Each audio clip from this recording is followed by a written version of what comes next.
Hey everybody, Joe Joseph here for thedailySheeple.com, and this is your news shot. I want to go to Fox News because, believe it or not, Fox News does have one of my favorite people in media, and that's, of course, Judge Napolitano. Of course, we've seen recently the political protests being shown across sports, primarily, though, in the NFL, of people taking a knee at the national anthem or refusing to stand. And, of course, my thing is, of course, if you want to express yourself by kneeling as a way of showing that you don't support some of the actions of the United States, to me, that's your right. However, Judge Knapp brought up a very, very interesting example of how there may be an instance where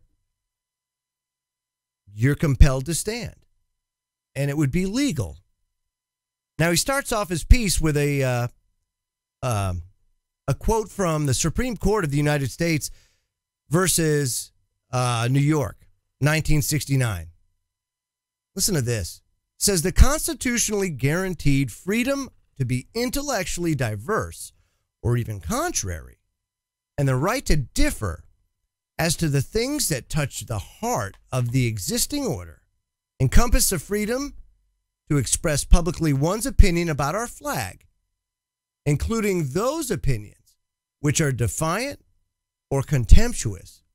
Now, it says sometimes the public expression of unwanted ideas reaches directly into our living rooms.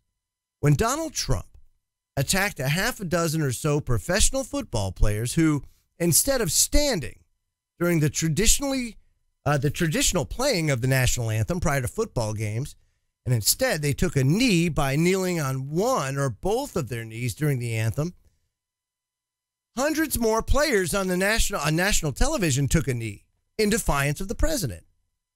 So here's the backstory. It says everybody knows about Colin Kaepernick, 49ers quarterback, who began quietly taking a knee to protest what he said was the excessive use of force by police. And then he was the target of a lot of criticism by a lot of people. The flag, red, white, I bleed red, white, and blue. Hoorah! Those kind of people. They were the ones that really kind of turned the screws on him. Now he's considering a lawsuit against the owners, the NFL owners, for collusion because no one will pick him up. No one will draft him. He's not that bad of a quarterback. I mean, he made it to, the Super Bowl, I think. So, I mean, it can't be that. He's not that bad, but no one will bring him on the team because they view him as a troublemaker, right? Now, at a rally in Alabama last month, Judge Knapp writes, Trump aggressively attacked the practice of taking a knee. He argued that it was disrespectful to the American flag. First of all, you can't disrespect a piece of cloth. It is what it is. It's a piece of cloth. I can disrespect you, a human being, but we disrespecting a piece of cloth. Oh, it's what it stands for. No, it's a piece of cloth. That's really what it is. Okay? Let's at least be real. It's a symbol that represents our country that flies on ships and things like that. So when people put their binoculars on, they can see the American flag and they know it's a U.S. ship. Okay? That's what it is. Okay, let's boil it down to what it is. Let's not treat the symptom anymore. Let's fix the problem. Judge Knapp continues. He says, when the players' union backed up the silent expressions of the political opinions, it argued that all of its members have a constitutional right to express themselves in uniform if it's because it's their workplace. Now, this is where Judge Knapp he poses an interesting question. He says, do they? Now, he says the short answer is that depends on where the players are when they take a knee. Some jurisdictions, folks, like California, Washington, D.C., New Jersey, and New York, give more protections to employees for expressive conduct in the workplace than others do. And when the expressive conduct, taking a knee or bowing one's head or locking arms with colleagues occurs in the workplace, the issue is not necessarily one of free speech. because the First Amendment only comes into play when the government itself is accused of infringing upon or compelling speech. In the NFL, the alleged inferences or infringers of speech or compellers of speech are team management, not the government. Now, expressive conduct, lawful behavior that offers a political opinion, is the constitutional equivalent of free speech. So interfering with expressive conduct or commanding its cessation in conformity to management's political or patriotic views constitutes interfering with speech. So can employers do that, is the question. And it says in states where expressive conduct in the workplace is protected, employees may express themselves as long as they don't materially interfere with the business of the workplace. In states without that employee protection, guess what? They can't do it. They can't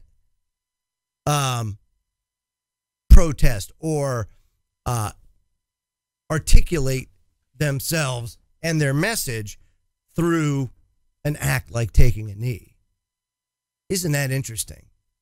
So he says, so in states such as Texas, an employee who refuses to comply with an instruction from management to conform to certain behavior in public, i.e. standing during the playing of the national anthem, they can be disciplined, as Texas lacks the added protections for individual workplace expressions that a few states do provide. And it says, however, even in the states that lack the employee expression protection, if management's instructions to conform require conformance on property that the government owns, such as publicly owned stadiums, then management is treated constitutionally as if it were the government. And just as the government can interfere with speech to suppress its content or to compel conformity, neither may team management when the team plays on government-owned land. Thus, as in states where the government owns the stadiums or where expressive conduct in the workplace is protected, employees may engage in expressive conduct in defiance of management, as long as their conduct does not interfere with the workplace. Just as the government may interfere with speech for non-content related reasons, for example, noise at night or safety in a crowd, management may interfere with speech when the speech itself interferes with the business of the workplace. See, so this is where it gets interesting. It says, if team management can show that taking a knee materially interferes with the workplace product, money for the owners resulting from players winning football games, because it chases away ticket buyers or reduces advertising or media revenue or impairs team morale and thus produces poor play, well, then it would have a strong case, even in the states where employee protection laws and even in venues owned by the government, because they're losing money. And if that act is detrimental to the business model, to the business plan, then management could take it to court and would probably win. So interesting how there is that caveat that's in there. And who knows, will Jerry Jones or another owner actually take it to court and have this litigated to, force players to stand up and put their hand on their heart for the national anthem?